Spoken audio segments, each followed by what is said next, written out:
Hiya, folks. This is Rick Emmett of Triumph. This is Mark Merrill, also known as Johnny B. Bad. Hi, this is a best-selling author. I threw the best-selling in there. Best-selling author Dick Wybrow. I'm Melanie from Second Shooter. This is Jeff with Second Shooter. Hey everybody, it's Brian Allen from Bridges Ablaze. Hey, this is Sammy Lee, drummer of the band Red Rain. Yo guys, it's Mark McKay. Hey, this is Frank Fletcher. Hola amigos, this is Billy Sheehan. Hey guys, this is John Karabi. What's up everybody, it's Logan from All the Pretty Things. Hey guys, it's Leva Leone. What's up guys, Cassandra Carson here from Paralandra and the Life Project. This is Kathy from Music and More Records. My name's Reggie and you are listening to the Weekly Pour podcast. Thanks so much for joining the most amazing twosome out there. It's time once again for the Weekly Pour, the show that knows everything about absolutely nothing. Here are your hosts, TBT and Ace. You know, it never gets old listening to that intro. I don't know why, but it just doesn't. Welcome. I am TBT. That guy over there is Ace. This is episode 111 of the Weekly Pour podcast. If you're joining us, hopefully you're joining us on the YouTubes or the Facebooks. If you're in there, please hit the little like button, hit the thumbs up, whatever. Say hi in the chat. We've got some peeps already in there. Sandra's in there. Shannon's in there. Nat McFook is in there. And, of course, our illustrious, more famous than she thinks, or less famous than I don't know, however you say it, whatever. Natalie, our moderator, is in. She's keeping tabs on everybody. So, if you're watching, hit that thumbs up, please, because we just need it. It helps pay the bills. It really doesn't. It doesn't pay schnot. So, yeah, jump in there. Say hi. Hey, nice shirt, by the way. Pretty nice. Some guy gave it to me. That's nice. That's excellent. I bet there's some people out there that would really like one. Well, yeah, and they fit so well. Right. I mean, we could sell these. I do.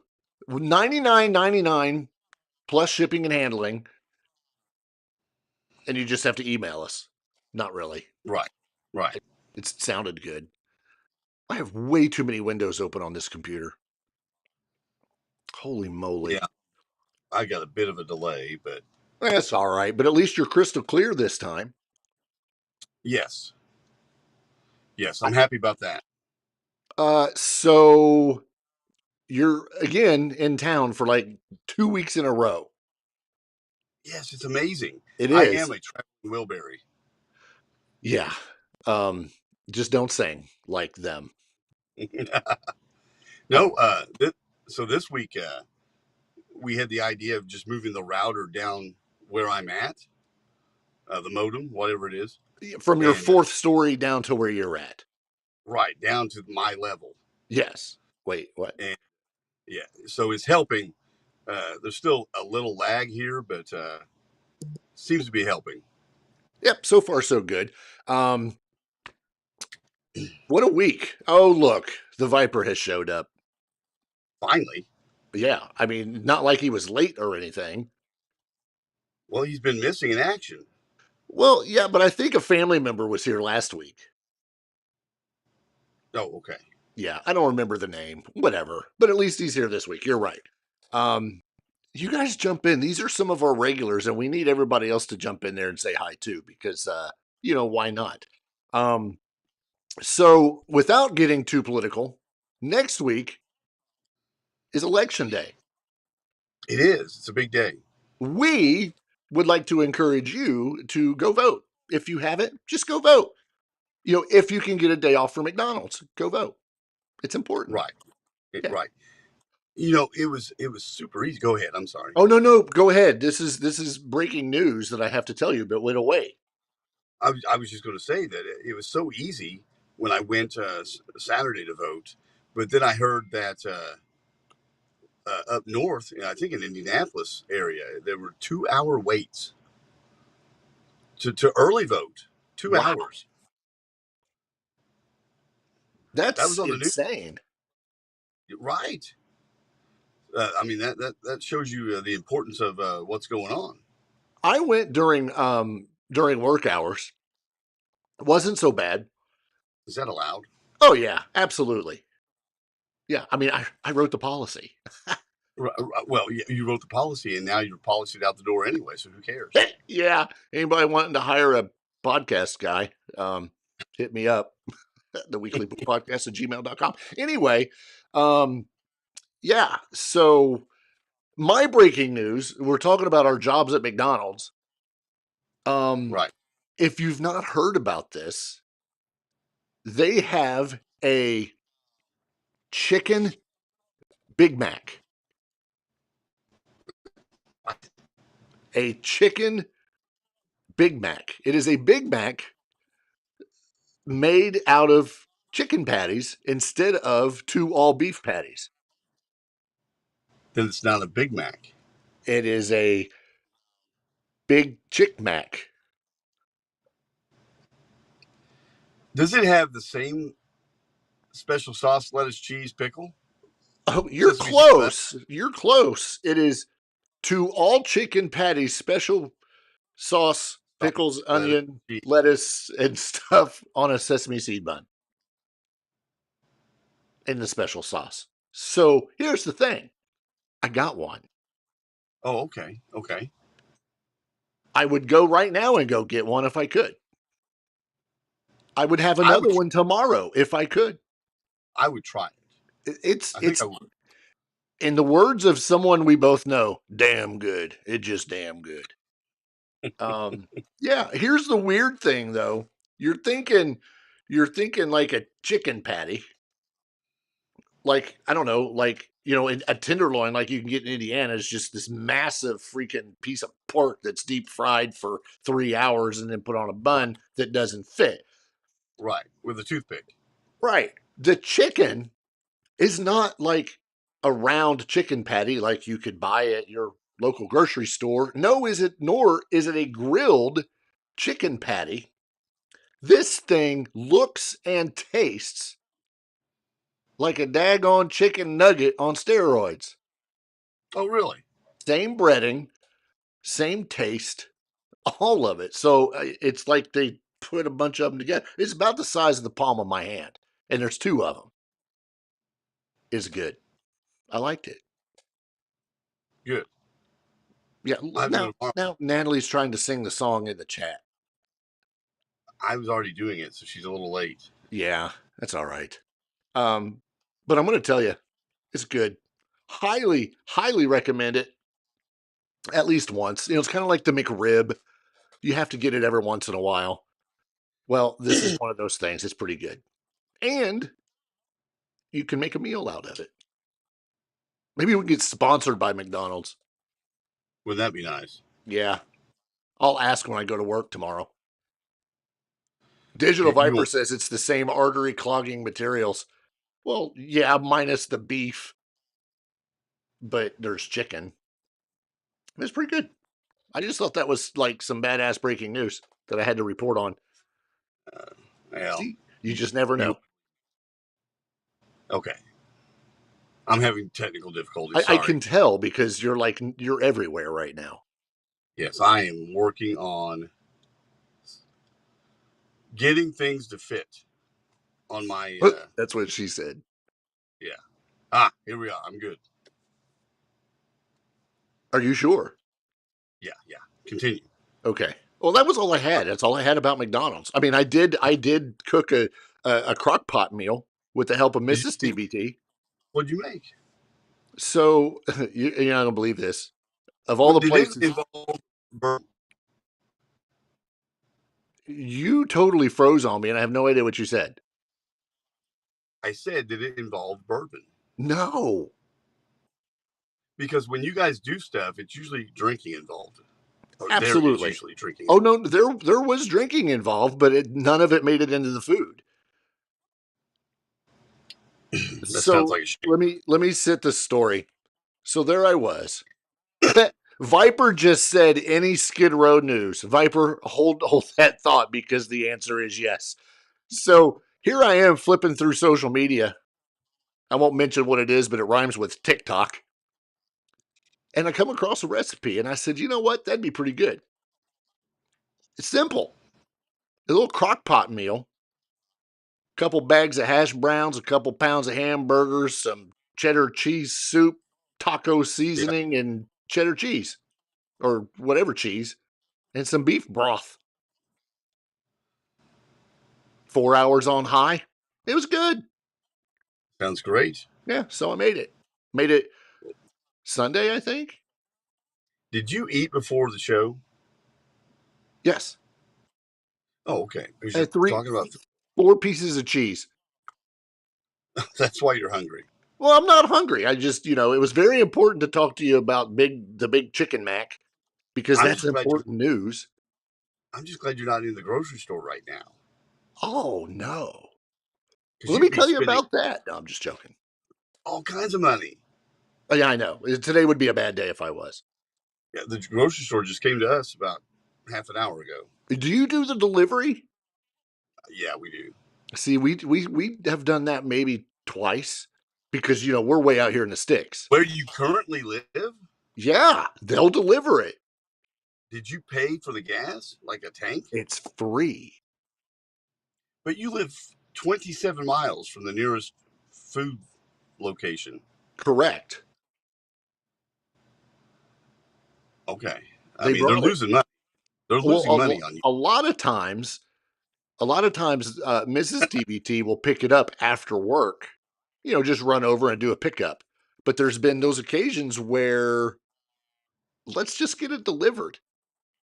But I feel lazy. Well, what is there left in our life if we don't go to Walmart to buy our groceries? I mean, what is there left? The convenience of having, okay, so way back, Domino's, Pizza Hut, all these places started delivering pizzas, 30 minutes or less or it's free. And that became the staple thing to do was get your pizza delivered. Well, now it's turned into anything. If I need to get another pound of hamburger, I'll just, look, I forgot garlic. Deliver, please. And it shows up. Not by drone, but by homie in their Chevette pulling down my driveway saying, I brought it for you. Right. I guess it's no different than Amazon. Well, yeah, because everything now is at our fingertips. I mean, you don't have to shut off your Netflix show. You just watch it while you're ordering from wherever you're ordering from. It shows up at your door. You haven't moved. They take it out. They put it on your doorstep. I mean, it can sit there until hell freezes over. Right. You don't have to move. You don't have to do anything.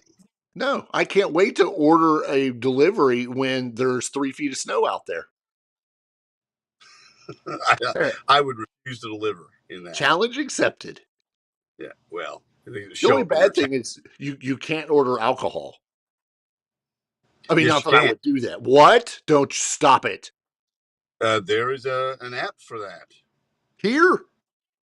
It's called Drizzlies or something like that. That sounded more and more like a P. Diddy concert. Look it up. Look it up. There is one. Not local. You don't think that there's someone doing that locally? No. Because I'm going to have to look right now. Right freaking now. It's your show for the next 20 minutes. I think you'll find it. This was a thing a few months ago. No, not local. And There's no way. And I thought, what has our world come to when we will just bring you the alcohol? We'll bring you the chips. We'll bring you the salsa. Drizzly is no longer in service. Oh, no, because no one used it? Well, no. Because it's ridiculous? DoorDash took over.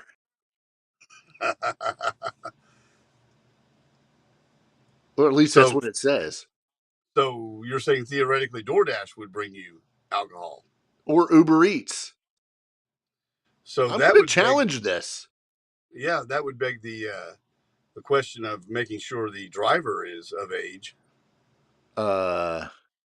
Yeah. Because I know, like, if you go to, like, Wally World to get your stuff picked up, I don't think you can, I don't remember if you can do alcohol through that or not. But most of those kids they're high school kids, side job. What do? I bring the stuff out, put it in your car, and tell you to have a nice day. Right. Right. So I bet there's different qualifications for Uber Eats or DoorDash or something like that. There's got to be. Yeah. Got to be. Holy moly.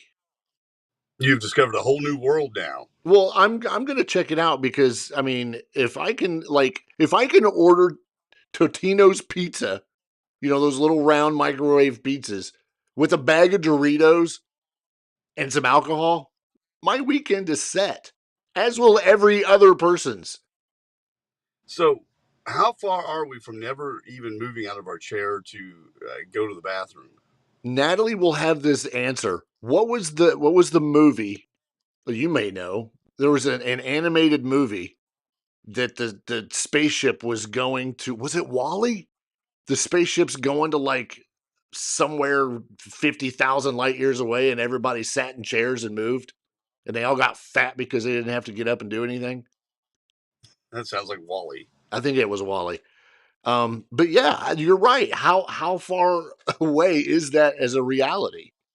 So DoorDash, according to Shannon, delivers where Kathy lives. Oh. Mama TBT just stepped in. Did I see Kathy on here? There she is. Okay. Kathy, Mama TBT, welcome to you too. We've already been starting this already. Natalie says Uber Eats bought it, I think, didn't they? Yes. Delivers alcohol. See, this is it. This is why we're the weekly poor. Pretty soon it's going to be the weekly delivered poor. Well, didn't I also read a few weeks back or just a couple weeks ago, where Elon Musk has developed servant robots, like robot servants? Yeah, so we are one step away from doing nothing for ourselves and being destroyed by AI. I'm gonna turn Roxy into a servant robot. I mean, this is not that kind of servant. No, I didn't mean that, but it must be cold in here. I didn't mean that, but I mean, this is we are how far from iRobot? Right. And then one of them's going to go crazy, and then Will Smith's going to come over, smack it in the mouth, and tell it to keep its wife's name out of his effing mouth. Right. Yeah, that. Yeah. I was talking about the much more sophisticated Isaac Asimov novel. But oh, look at the digital throwing out the shade. Told me I better be finding a new job quick, or this will become the weekly poor. POOR. And here's Natalie not doing her job with banning the people I quit. I'm done. I'll see you later. Okay. I guess now it's my show. Welcome. I want to get to that.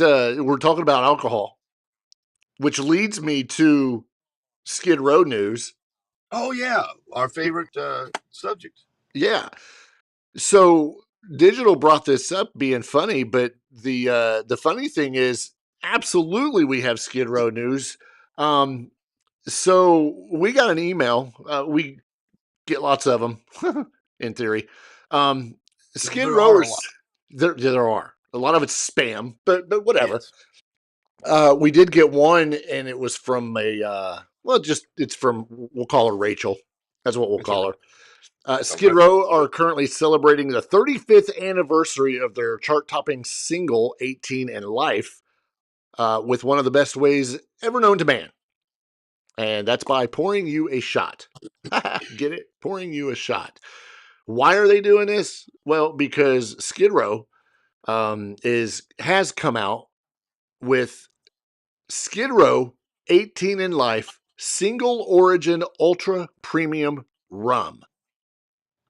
So another celebrity jumping into the alcohol business, if you will. But this time, and here's something that's different that I think, it's not whiskey. It's not beer. I mean, Hulk Hogan just come out with a beer not too long ago. Did he really? Yeah, it's like, I don't remember what it's called. Chris Jericho's got a seltzer. Of course he does. Exactly. That's what I thought. Right. So Skid Row comes out with a rum. I've not researched it. I don't know how many other celebrities have a rum. But rum is the thing now. But rum is in. I mean, just a few years ago, it was really big with whiskey and bourbons. And, the Chris Stapletons, whoever, Slipknot did whiskey. Metallica, yeah, same thing. Skid Row comes out with a rum. They call it 18 in Life. It's a single origin ultra premium rum. And here's the thing. I'll give you the rundown of what they say. So it is bold and standing center stage with 45% ABV, which is basically just saying it's 90 proof. And we just lost Ace. And I don't know how. But anyway, the rum blends tradition with innovation, delivering deep tones of nougat, hints of toasted coconut, and vanilla bean. Is that normal, the nougat? Yeah. Okay. Yeah. I don't know much about rum. Vanilla-y kind of thing. You know, nougat's kind of that way. The rich and complex flavor profile is complemented by elegant flavors of dried fruit with a rounded, velvety, smooth chocolate finish, resulting in an unparalleled sipping experience for both rum connoisseurs and fans. I was doing some research on it earlier because I like to go and look at reviews and see what people are saying. One of the big things that caught my eye is this is a $90 bottle of rum.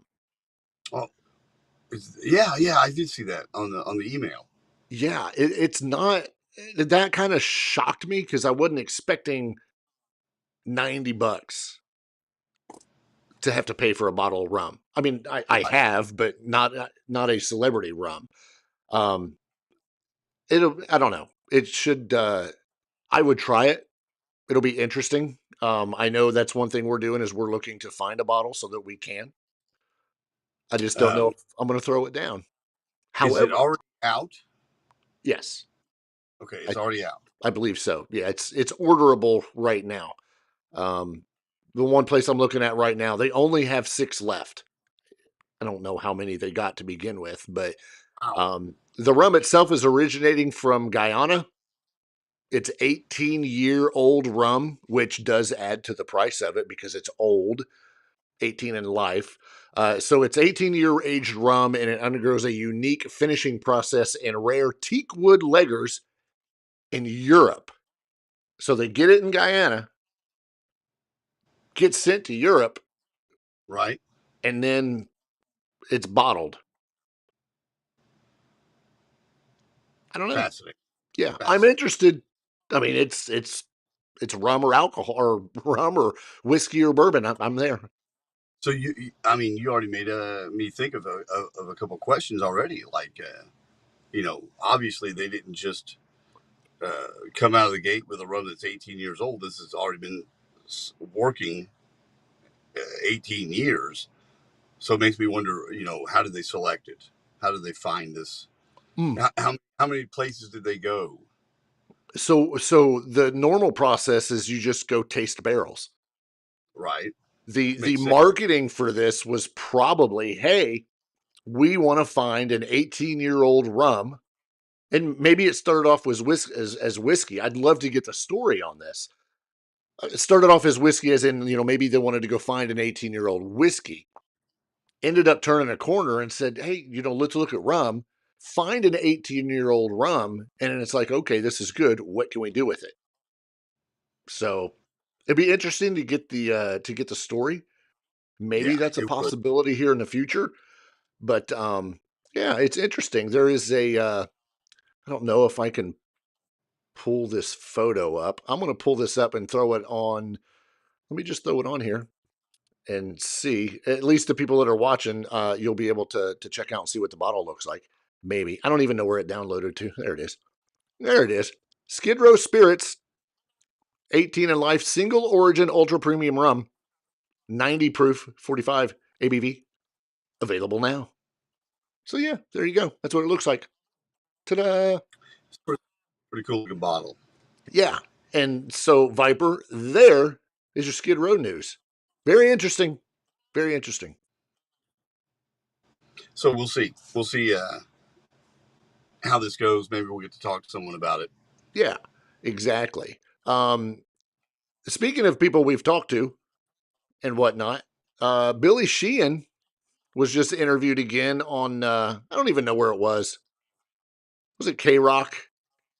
This was an interview with Ruben Mosqueda Yeah. of We Go to 11. Yeah. We go to 8. Yeah, right. Yeah. Billy Sheehan was asked if the group's recently completed the Big Finish, with Mr. Big, if that was actually over in a farewell tour.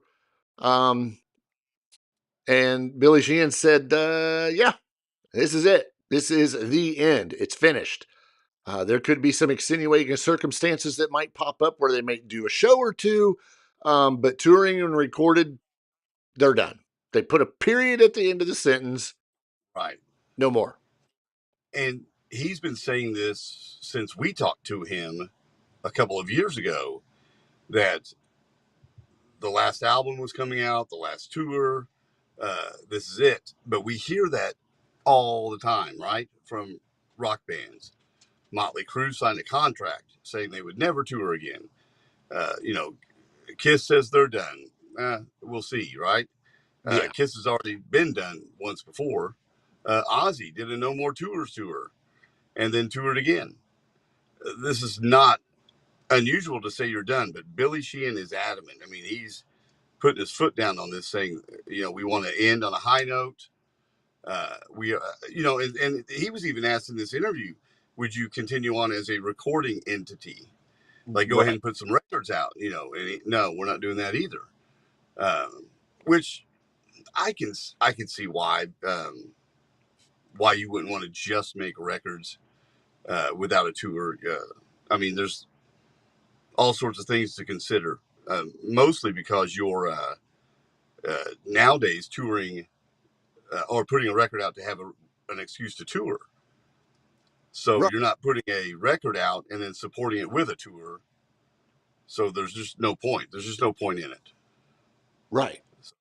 And he's got plenty to keep him busy. Billy does.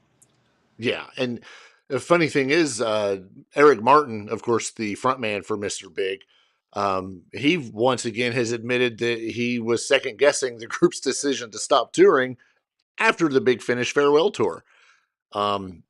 But he's finally come around once again and said, yeah, I agree. It is time that we call it quits. It's kind of like what you said. It's going out on that high note. Right. Instead of doing, 13 reunion tours and final tours. You can't, only Kiss can do that. Only Kiss. Deep Purple went on the Long Goodbye tour like 5 years ago. And I think recently has admitted that was just an excuse to go out and tour and pull in fans by saying we don't know when the goodbye is. It's just a long goodbye. And It's been 5 years, something like that. I've heard some people wondering if that is, in fact, what Metallica's doing. And just not saying anything. Who I was thinking of. Yes, that's who I was thinking of. Because they are just going and going, and they keep adding to this tour. Are they going to be one of those, or have they already said this, that they wouldn't announce a farewell? It would just be done. I don't know. Who said that? Someone has said that recently. That you won't know it's done. It's just going to be done. It escapes me at the moment, but so their M72 World Tour began April 27th of 2023. Wow. All right, so we're well over a year of them touring already. It's not supposed to conclude until November 19th of 2025. Yeah, and think about what they're doing on this tour.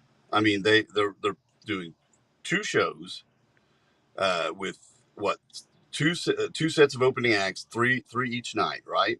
Yeah, something like that. And the sets are different. So Metallica on Friday night is totally different than the Metallica you see on Sunday night or whatever. You're hearing, if you do both shows, you're hearing everything Metallica can put out. Right. So it's almost like an ode to every song we've ever done and an ode to every record we've ever done. Why would you do that except to celebrate your career and say goodbye? And they're not over the hill by any means. I think you saw them. What? How many years ago on the that one album? Damn it! It's been 9 years. Okay. So they could have changed a lot in 8 or 9 years, but they sounded pretty damn good when you saw them. Oh yeah, and from all accounts, they sound great now. So I don't. I mean, you don't. They don't have to. They're a bit. I think the style of music that they play is so intense, especially when they bring back the older music, the thrashier music. It's so intense and not always easy to play, and not always easy to sing. Yeah. That at their age, it may be hard to get up for those things. Maybe night after night. Oh yeah, yeah, exactly. Shannon just asked a question real quick in regards to being able to buy the rum in stores or just online. Shannon, I just went and looked. I went to Skid Row Spirits website, and the North American store is just online. It doesn't say anything about being able to get it, locally like our local liquor stores. So yeah, it may only be online. But so there's that. But 2 straight years of touring. I mean, it's not unheard of. There's been other acts that have done it. Sure. But as obviously, it's not something we do, but when do you have time to write for the next album? Are you even concerned about another album? I think Metallica, and I can't. I mean, we're not in their head, obviously, but I don't know that they're worried about one right this second. The last one was so good. The one before it was so good, and those were several years apart. Right. I mean, they might regroup after this when this ends and reconvene down the road and put something out. But we really don't have any information. We're just guessing. Yeah. Unless, but the last record, it had several tracks on it, right? That had a lot of. So, I wonder if there's anything left over. Oh, there's gotta be. They've probably got so much stuff in their vault. I love stuff like that. Yeah. The songs that didn't make it, because then you find out that why didn't it make it? It was so good. Yeah. 72 Seasons had 12 tracks. Okay, just 12. Yeah. Well, for some reason, I thought it had more than that, but I 12 say tracks. 77 minutes worth of music. And all of which were good. But when do you stop? At what point do you get tired enough? You're just like, okay, I need to go get my McChicken from McDonald's. I guess you could do that though. How old is James Hetfield? You stand by. Yeah, please. You should. I should have had that pulled up already. Exactly. 2 guesses. He is 62. No. He is 65. Wrong way. He's younger. Yes. 58. Jeez, no, 61. I was in the ballpark. Well, yeah. Yeah, 61. Okay. And recently divorced, so. Oh, really? 2 years ago. Oh, that sucks. So, 61 years old, and and he's got to sing the way he sings to get those songs out, and those songs to sound the way they should. Yeah. Lars is pounding on drums now for how many years? Well, he's 60. Right, and it doesn't get easier, especially in the style of music they're playing. Kirk Hammett's 61. Right. He still looks like he's 25. Guitar players are a little bit different, unless you're like Jakey Lee and not get shot, but have the carpal tunnel problem that he was worked on. But I mean, Kurt can play forever. It's the vocalist that you got to worry about. It's the drummer you got to worry about, and you are not having Metallica without those two guys. No, and definitely, I don't think you could replace Kurt. You're not doing that. So bass player. The only one who's replaceable is the bass player. The bass player, whatever. But which Robert Trujillo, just so we don't leave him out, he's also 60. Is he really? Yeah, and he doesn't look a day over 29. I thought he was quite a bit younger than the rest of the band, but yeah, I didn't know. And he's been in the band quite a while now. He's the longest tenured bass player they've had. Oh wow, I didn't know that. Mm-hmm. So this is a pretty tight group, and I don't see them saying that they're going to end, but it'll just be something that happens. Yeah. I honest to goodness, I think something dramatic would have to happen before they call it quits. Yeah. Yeah, and I'm going to think of this other band that has stated this. That's it, the Stones. The Stones have said they will never announce a retirement. It will just stop. Well, the good thing about the Stones is that even if they're sitting in wheelchairs and can't walk, they're still the Rolling Stones. Well, exactly. They're rolling around. Rolling up on stage.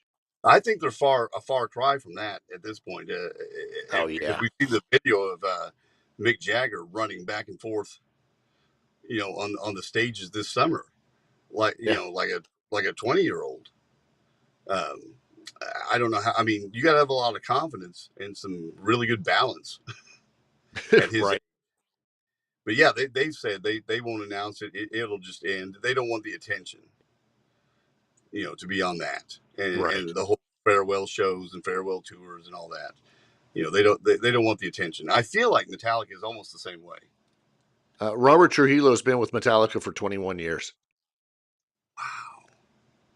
Does that make you feel old? I remember when he was a wee lad. Yeah. 21 years. I think Jason was only with him for like 17 years. Do you remember when, before they got Robert, I think their manager or someone was telling them that they probably don't even need to replace a bass player because they were struggling to find the right guy.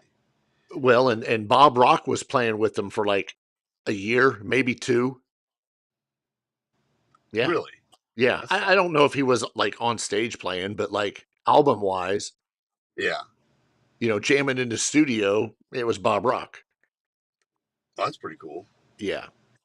So they were saying, you may not be able to replace and get a permanent bass player.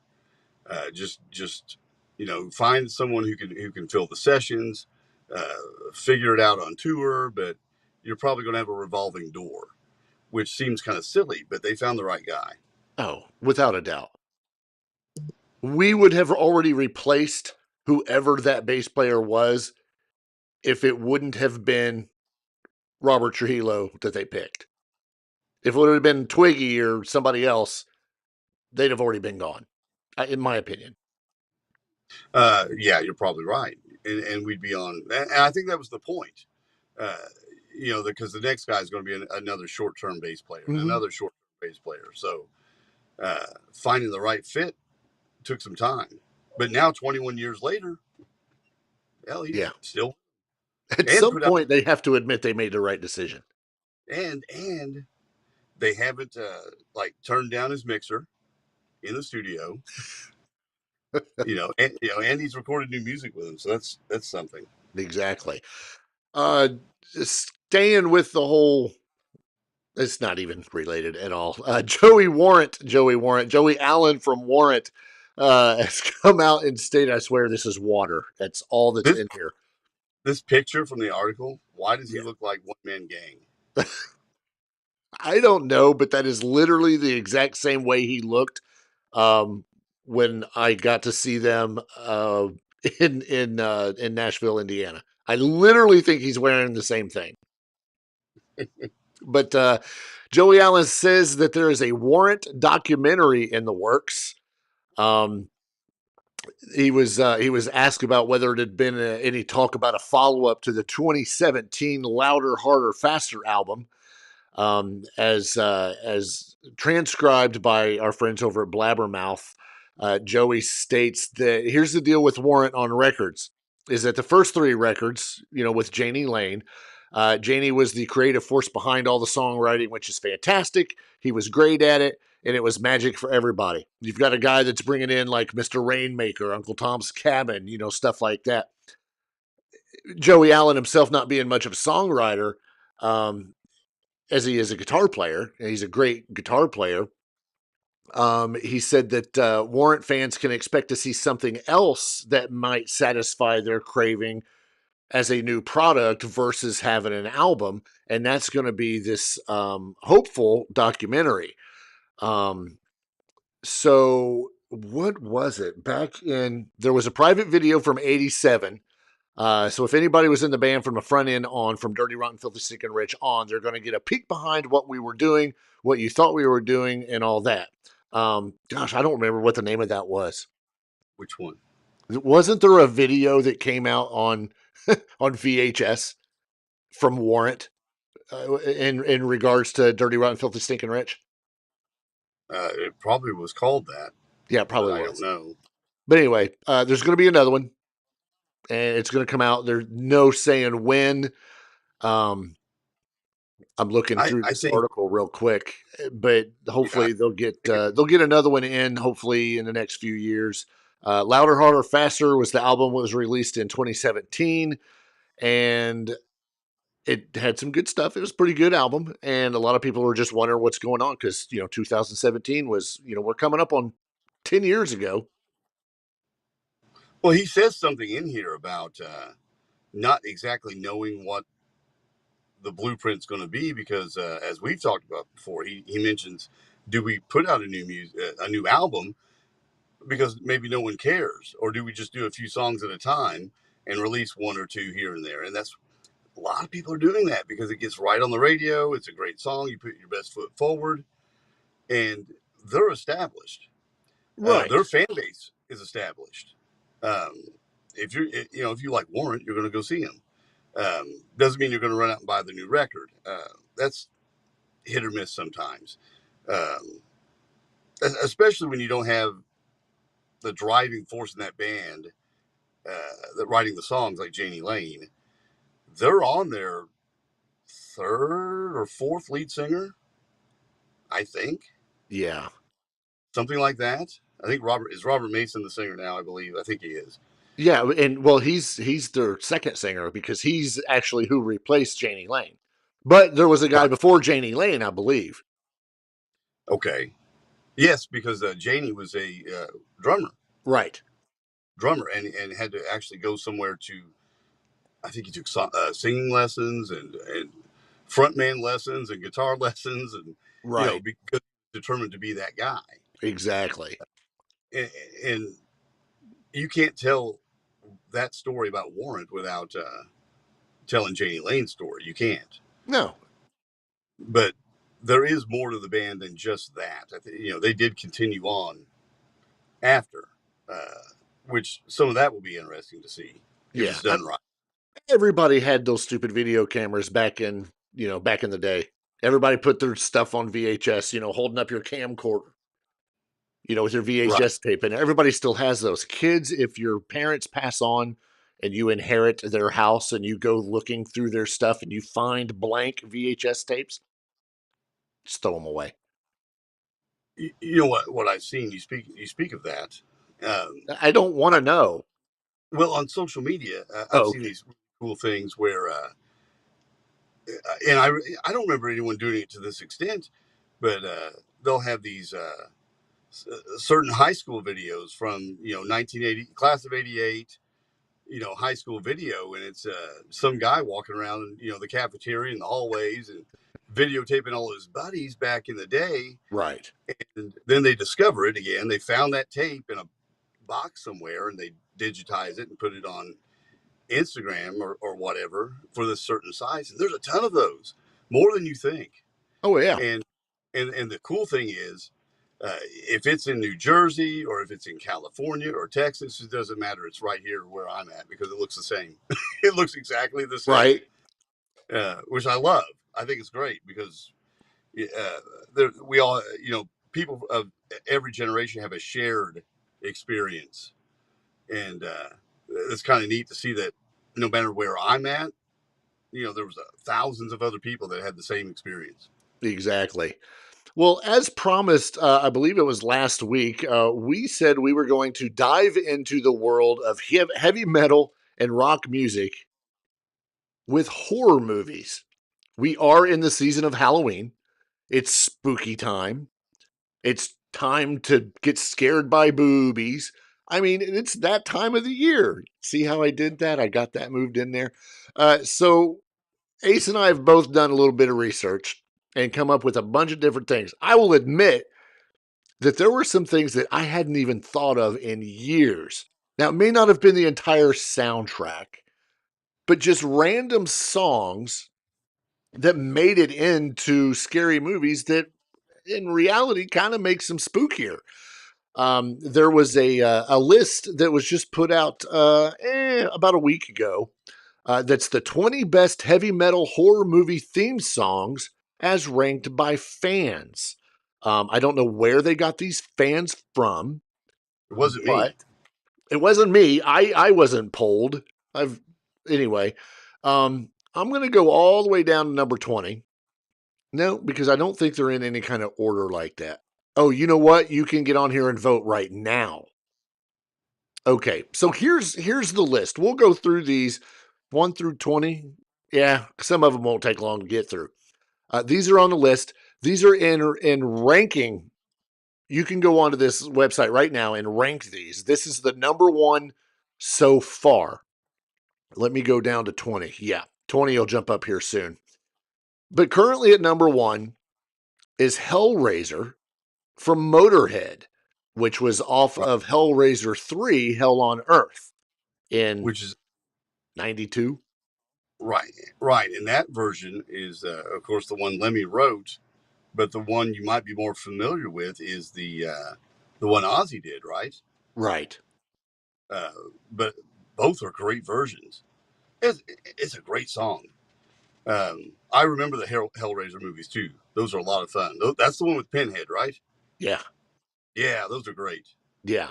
Coming up at number 2 currently on this list is Alice Cooper with He's Back, the man behind the mask, which was on Friday the 13th, part 6, Jason Lives, way back in 1989. Yeah, and Alice incorporates this song currently in his set from time to time. And they do a whole theme around it with Jason involved in it. It's kind of cool. He chases Nita Strauss around the stage and that sort of thing. It's kind of cool. Great song, too. Yeah. Many of you from 1987 will remember A Nightmare on Elm Street Part 3, The Dream Warriors. That song, Dream Warriors, was one of the songs that really catapulted Dokken into really kind of mainstream, fans and mainstream music. It didn't hurt that Robert Englund and Patricia Arquette were both in the music video as Freddy Krueger and the damsel in distress, respectively. What did I say? That was 1987. Yeah. And prior to this, I knew of Dokken. Right. But this comes out, and it elevated them in my eyes because it was such a catchy song that it went beyond the movie. Like, it's in the movie, obviously, but yeah, now when I hear it, I don't even think about the movie. No, it's just a great Dokken song. Exactly. Number 4 on the list is one of my all-time favorite horror movies. This song was No More Mr. Nice Guy from Megadeth, not the Alice Cooper 73 version. This was the 89 Megadeth version that was featured on the movie Shocker, if you remember that one. Right. And doesn't, like, the whole soundtrack is good, but doesn't Paul Stanley have a song on here? Yes. Under a different name? It was it was the version, it was a version of the super group. Right. Let me try to find that. That was really cool. I had that pulled up on another page here because I was like, holy crap. Yeah, no, it doesn't say it. It was, so obviously.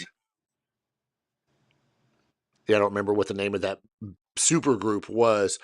Shocker, Natalie. Leave it to Natalie. Shocker was a great, I don't know, B movie or whatever you want to call it. Horace Pinker was the main guy. Yeah. And this was one of the first ones I got to watch as a horror movie. Right. And it was an electrocution gone bad. And yes. Yeah. he comes back and just coming to kick ass, I guess is the best way to put it. Moving on, number 5, Pet Cemetery, song by the Ramones from 1989. That was obviously on the Pet Cemetery soundtrack. I do not remember that song. Me neither. I also do not remember number 6, My Plague, from Slipknot on the Resident Evil list. Or playlist. Is Resident Evil? Yeah, I guess Resident Evil's a horror movie. Well, yeah, I always think of it as a video game.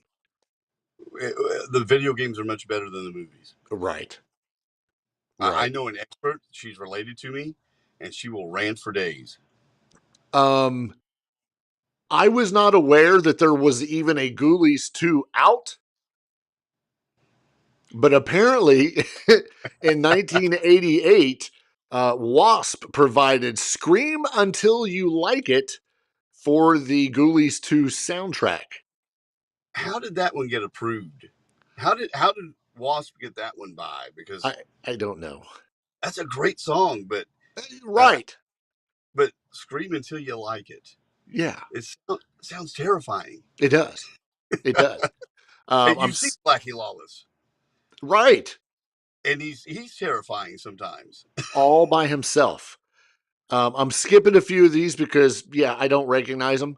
I'm going to jump all the way down to, where am I jumping to? Am I jumping? Number 8. You should know number 8. Well, did I skip that one? Oh, yeah. Trick or Treat, which was on the Trick or Treat movie. The song is Trick or Treat by Fastway, 1986. Which is a great soundtrack. Absolutely. That's a great sound. Fastway put out just a great record. Yes. And happened to be associated with this movie. There's a bunch of others that are on this list, and none of them really stand out to me because there's some others I want to get to as well, except for number 20. And I think number 20 is going to end up being probably top 10, if not top 5, as this continues. But this is for this year, actually. This is Ice Nine Kills with a work of art from the Terrifier 3 soundtrack. That's the video that we told you guys about that's 15 minutes long. We've posted it up on our Facebook for you to go check out because it's, just great. Parental discretion is advised on this video. Without a doubt.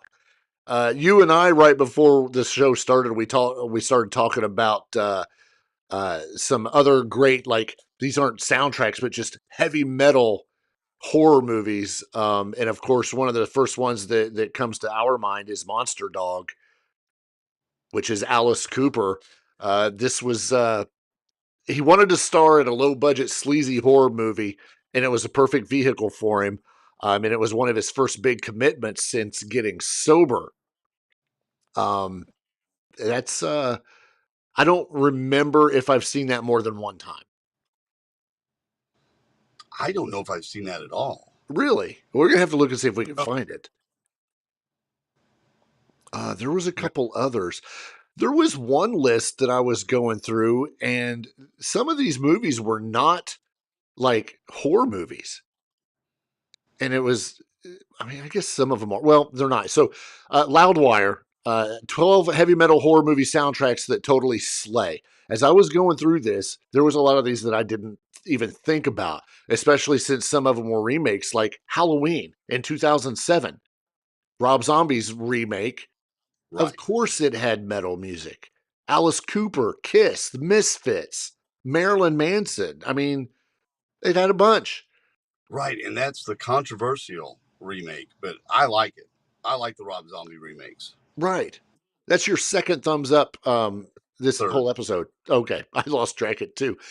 Dracula 2000, which was released in 2000, had Pantera, Monster Magnet, Disturbed, System of a Down.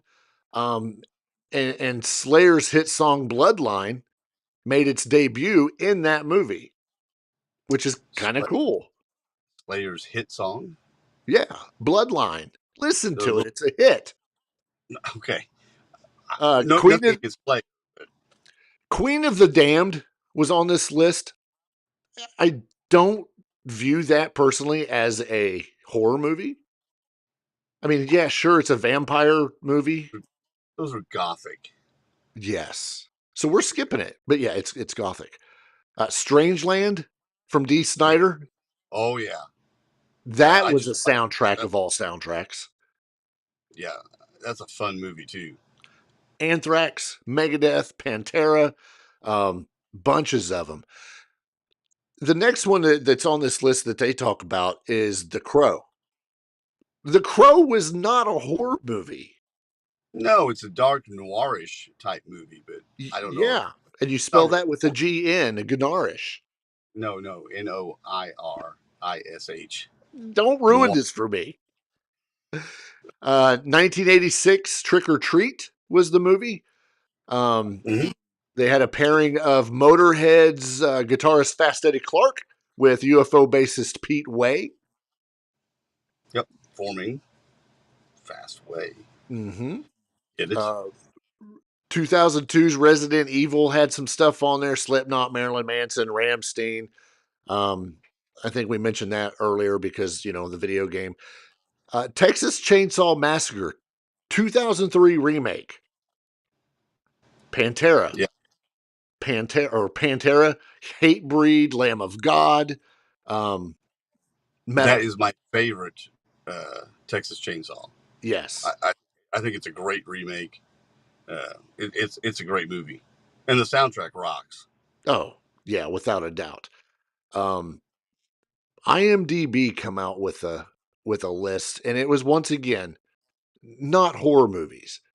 A lot of them weren't. I mean, of course, they bring up Resident Evil. They bring up Underworld. Again, Underworld, not a horror movie, in my opinion. It's just, werewolves and vampires.